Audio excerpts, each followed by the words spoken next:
our final presenter this evening. You guys ready for this?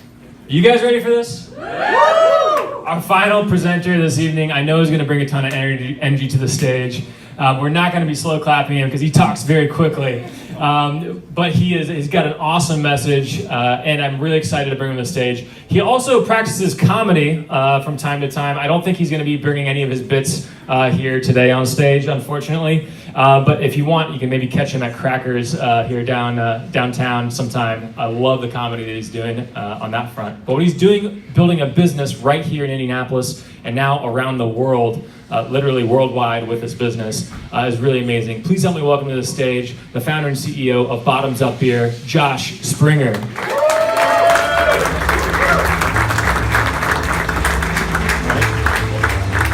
I just flew in, and boy, are my arms tired.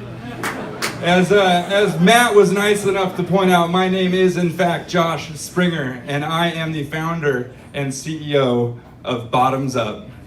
And I am here today to solve a problem for you. A problem so commonplace in all of your lives that you have all accepted it as normal. That problem, you ask? It's a pain in the ass to pour a beer. In fact, it is such a pain in the ass to pour a beer that last year in the United States alone, we dumped out about $1.75 billion worth of golden, delicious goodness. No. Yes, boo! Our parents told us not to cry over spilt milk. It's because they wanted us to save our tears for this. And that's not even the bad part. The bad part is it takes a lot of energy to waste that beer. We've got to grow and harvest extra grain. We've got to employ and staff extra people. We've got to be extra late getting home to our significant others because that just one more beer, babe, took a little longer than it should have to get to the table.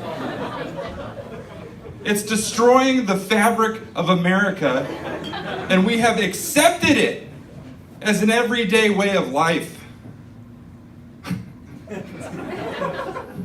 I won't stand for it. I am here to put an end to this madness. Behold, beers that magically fill themselves through the bottom, stop automatically, and don't waste a drop of beer doing it. Yeah. Now I know what you're thinking. Wow, this guy just saved my marriage. And yes, that is absolutely true, but there is so much more to it than that.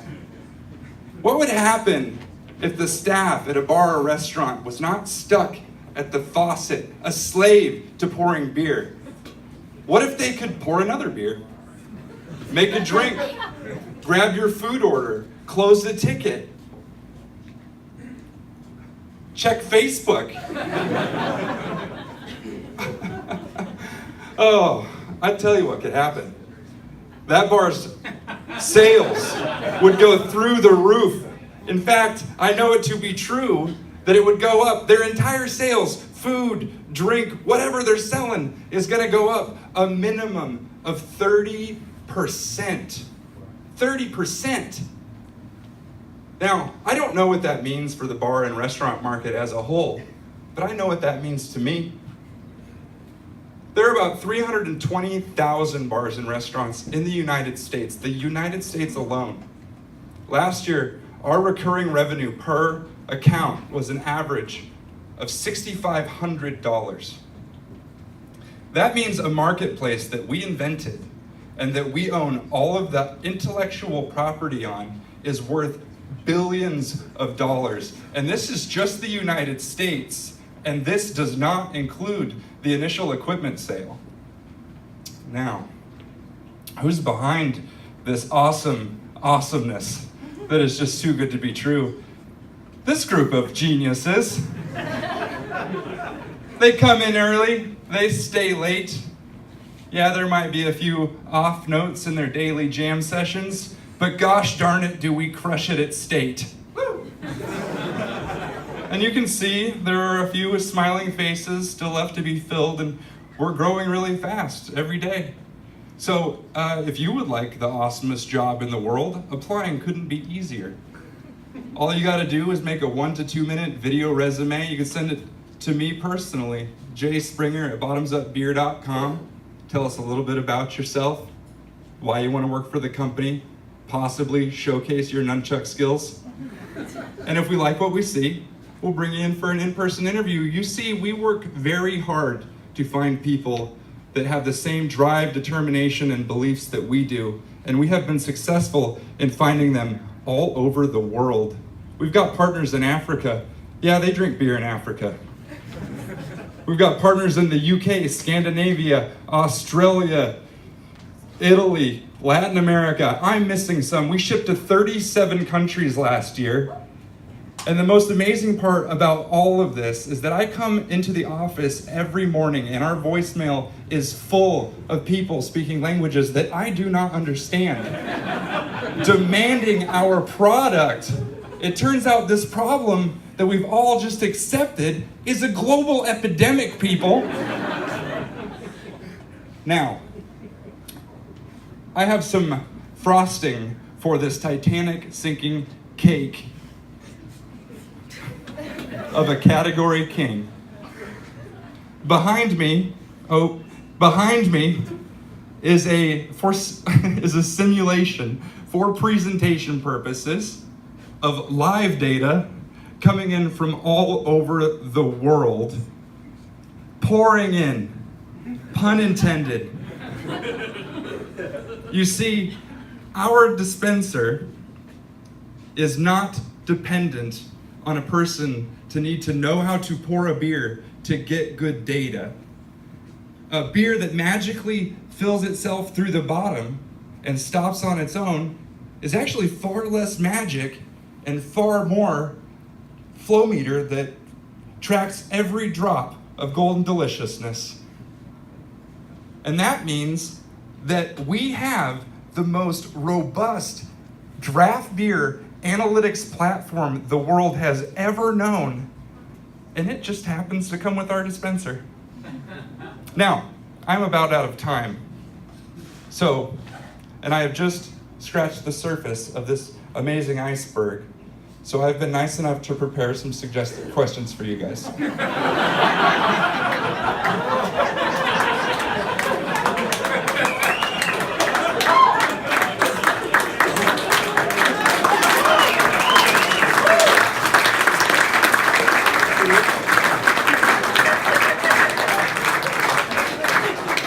I think you may have snuck a few jokes in there. right at the start. Yeah. Tony, you haven't kicked us off yet for the questions. You want to go first? Yeah, so I've used the dispenser and I love it. I have filled your bottom. Yeah, you sure have. So you're having me. So how? Time to call taps. Why do I not encounter it in bars more often? What's holding you back right now? That is a great question. That is a big question. So there's a couple answers to this question. I thought you were going for with a two-parter. I've got a two-parter answer. One, we had to build this infrastructure. So I invented this dispenser.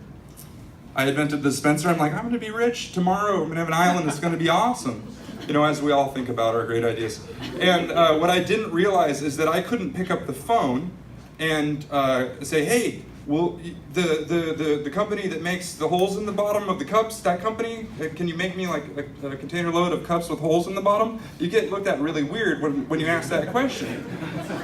And then, now you've got the cups with holes in it, you need machines to do this stuff.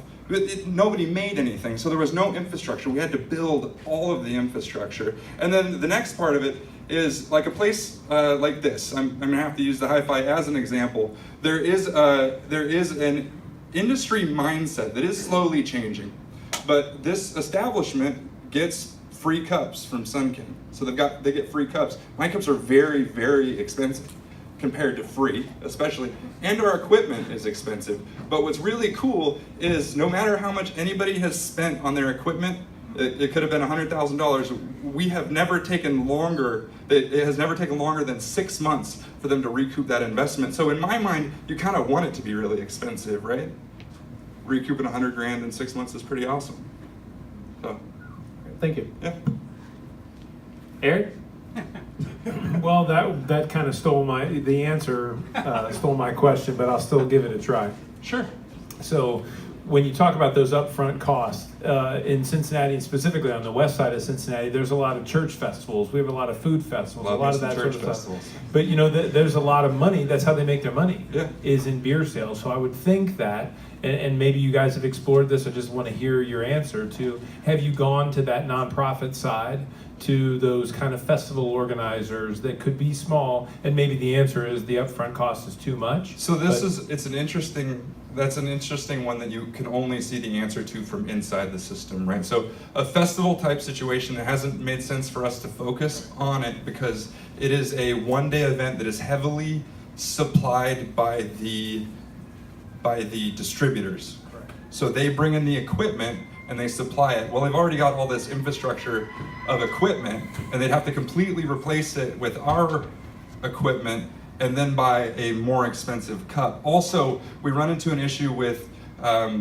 draft beer wholesalers thinking that they're going to sell less beer because our system doesn't waste any beer, which is kind of a shitty way to treat your customer, but it's true. There are places where we're not allowed because of that. So we do work with a lot of festivals. We rent equipment to them, and actually the largest Oktoberfest in the United States of America said, screw you to the wholesalers, bought our system, and just shattered every record they'd ever And is that had. in Cincinnati? That is in Nashville, Tennessee. In Cincinnati, if you want to see Bottoms Up in Cincinnati, go to Bogart's. It's a great little music venue, and the only time I've seen a line in there since Bottoms Up was installed is when they thought people were in line that were just standing there and talking. So if you want to go to a concert venue that literally has no line for a drink that is close, Bogart's is your place to go. It's incredible to watch. Good question, Eric. Chelsea, you want to bring us home with the last question? Yeah, but they both stole my question. Well, I've got these great Thieves. It's okay. We have some samples here. I have a question that I have been wondering about Bottoms Up for a long time, ever since. If you poke the bottom, it leaks. Well, yeah, of course. No, but my question is related to that, which is the very first time I ever experienced this, we had like 6 of the little token things at the bottom. So you had 6 beers. Yeah. So what? Quick math there. My question is, so like with Keurig, now down the road, people have realized that there's been a huge environmental impact from Keurig with the waste of the K-Cups. So, what is your way or ideas for addressing that when it comes to these extra tokens? Thank you so much for asking one of my favorite questions in the whole wide world. One, the magnet is a magnet, so its utility is a magnet. Ideally, people would be putting something with enough value on the magnet, whether it be like we do an alphabet series that is tremendously popular. People collect the letters, take them home, put them on their fridge, spell letters, tweet pictures of it, win prizes. It's amazing. Ideally, the bar would be doing something for them or the concert or whatever, making it worth something like, I went to this concert, so on and so forth. The cup is completely recyclable. Whether or not there is a waste stream for it to be recycled in that municipality or whatever, that's a whole nother story. And that's actually a lot of stuff isn't getting recycled that we are being told is because there's not a waste stream for it. Now, here is where we benefit the environment. It turns out it takes almost 500 gallons of water to brew 1 gallon of beer. Now that is from crop to the glass. In the brewing process, it's right around 40. But about 30% of every keg is dumped down the drain. I don't have a slide with the math on it, and I'm not going to do it up here because I'm sounding like an idiot. But that's a lot of water being dumped down the drain. And in places like California, where water is super, super sparse, or in South Africa, where it is crisis time, that water, I bet they wish they really had it now, right? So that's my environmental impact answer, is that we save water. And water saves lives, damn it. Let's hear it for Josh Springer at Bottoms Up.